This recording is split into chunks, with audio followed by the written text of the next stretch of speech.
ഏതെങ്കിലും നിലക്കുള്ള മധ്യസ്ഥ ശ്രമത്തിനോ അല്ലെങ്കിൽ പിന്നോട്ട് പോക്കിനോ ഉദ്ദേശമില്ല എന്ന് പ്രഖ്യാപിക്കുകയാണ് ഇറാൻ എന്ന് തോന്നുന്നു. കാരണം ഖത്തറിൽ വലിയ ആക്രമണം, ഒരു ലെയർ ഓഫ് മിസൈലുകൾ അയച്ചുകൊണ്ട് ഒരു പുതിയ ആക്രമണത്തിന് തുടക്കം കുറിച്ചിരിക്കുന്നു, യുദ്ധമുഖത്തിന് തുടക്കം കുറിച്ചിരിക്കുന്നു എന്നാണെങ്കിൽ നമുക്ക് വിചാരിക്കാവുന്നതാണ്. സാഹചര്യങ്ങൾ അങ്ങേയറ്റം കലുഷമായിക്കൊണ്ടിരിക്കുകയാണ്. ഇറാൻ ഒരു ഫ്രഷ് അറ്റാക്ക് എടുത്തിരിക്കുന്നു വീണ്ടും. അതും വലിയ ആക്രമണം. ഒരേ സമയം 5 or 6 സ്ഥലത്ത് സ്ഫോടന ശബ്ദം കേട്ടതായാണ് നമ്മൾ ഖത്തറിൽ നിന്ന് ഇപ്പോൾ മനസ്സിലാക്കുന്നത്. കുവൈറ്റിൽ സ്ഫോടനം ഉണ്ടായിട്ടുണ്ട് എന്ന വിവരമുണ്ട്.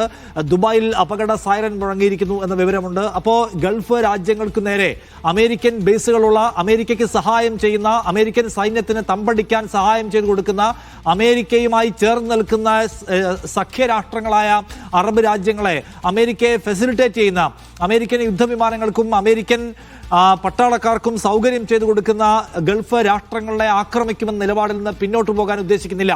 ഇറാൻ ഒരു പൂർണ്ണ തോതിലുള്ള യുദ്ധത്തിലേക്ക് പ്രവേശിച്ചാൽ അത് UAE-യിലും അല്ലെങ്കിൽ ഖത്തറിലും കുവൈറ്റിലും ബഹ്റൈനിലും ഒക്കെ ഉണ്ടാക്കാൻ പോകുന്ന ആഘാതം ചെറുതായിരിക്കില്ല എന്ന വലിയ ഭയാശങ്ക കൂടി അവിടെയുണ്ട്. കാരണം ഈ പറയുന്ന അറബ് രാജ്യങ്ങളെക്കാൾ വലിയ മിസൈൽ പ്രതിരോധ ശേഷിയുള്ള ഇസ്രായേലിൽ ബങ്കർ ബസ്റ്ററുകൾ ഉപയോഗിച്ച് വലിയ ആഘാതം ഇതിനകം തന്നെ ഇറാൻ ഉണ്ടാക്കി കഴിഞ്ഞിട്ടുണ്ട് എന്ന് കാണണം. അവിടുത്തെ കാഷ്വാലിറ്റി, ഡെത്ത് ടോൾ ഇതിനേക്കാൾ വലിയ കൂടുതലാണ്. പക്ഷേ ഇപ്പോഴും ഗൾഫ് രാജ്യങ്ങളെ ആക്രമിക്കുമ്പോൾ ഡ്രോണുകൾ പോലെയുള്ള സംഗതികളോ ചെറിയ മിസൈലുകളോ ഉപയോഗിക്കുന്നു എന്നാണ് കാണേണ്ടത്.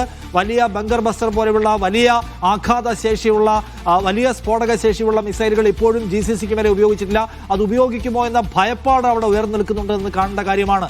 എന്തായാലും ഈ ആക്രമണത്തിൽ നിന്ന് പിന്നോട്ട് പോകാൻ ഒരു നിലയ്ക്കും ഉദ്ദേശിക്കുന്നില്ല എന്ന ശക്തമായ സന്ദേശം കൊടുക്കുകയാണ് ഇറാൻ. ഞങ്ങൾ ചർച്ചയ്ക്കില്ല, ഞങ്ങൾ മധ്യസ്ഥതയ്ക്കില്ല, പിന്നോട്ട് പോകാനില്ല, കീഴടങ്ങാനില്ല എന്ന സന്ദേശം കൊടുക്കുന്നു എന്ന് തന്നെയാണ് ഏറ്റവും പ്രധാനപ്പെട്ട ഒരു തെളിവായിട്ട് എടുക്കാൻ കഴിയും. ഇപ്പോൾ നടക്കുന്ന ഈ ഫ്രഷ് അറ്റാക്സ് എന്ന് നമുക്ക് കാണാൻ കഴിയുന്ന കാര്യമാണ്. അപ്പൊ ഇത് എങ്ങനെയാണ് നമ്മുടെ മേഖലയെ ബാധിക്കാൻ പോകുന്നത്? ഇത് അവിടുത്തെ ജീവിതങ്ങളെ, ആഗോള വിപണിയെ, എണ്ണ വ്യാപാരത്തെ, ഇന്ത്യയെ, കേരളത്തെ എല്ലാം ബാധിക്കാൻ പോകുന്ന തരത്തിൽ ഈ സംഗതി വികസിക്കാൻ പോവുകയാണെന്ന് പറഞ്ഞാൽ വലിയ ഒരു ആശങ്ക അവിടെ ബിൽഡ് ചെയ്യപ്പെടുന്നത് കൂടി കാണേണ്ട കാര്യമാണ്. ഇറാൻ വീണ്ടും ഒരു ആക്രമണത്തിന് തുനിയുന്നു എന്ന് വെച്ചാൽ നമ്മൾ മനസ്സിലാക്കേണ്ട കാര്യം സുഹൈൽ, അപ്പോൾ ഇറാനകത്ത് ഇസ്രായേലും അമേരിക്കയും നടത്തിക്കൊണ്ടിരിക്കുന്ന ആക്രമണം ഭീകരമായിക്കൊണ്ടിരിക്കുന്നു. അപ്പോൾ കീഴടങ്ങലിന്റെ ഒരു സാധ്യതയുമില്ല, മധ്യസ്ഥതയുടെ ഒരു സാധ്യതയുമില്ല, ചർച്ചയുടെ ഒരു സാധ്യതയുമില്ല, പ്രത്യാക്രമണമല്ലാതെ വഴിയൊന്നുമില്ല എന്ന മൂഡിലേക്ക് കാര്യങ്ങൾ പോകുന്നു എന്നാണ് വിലയിരുത്തേണ്ടത്.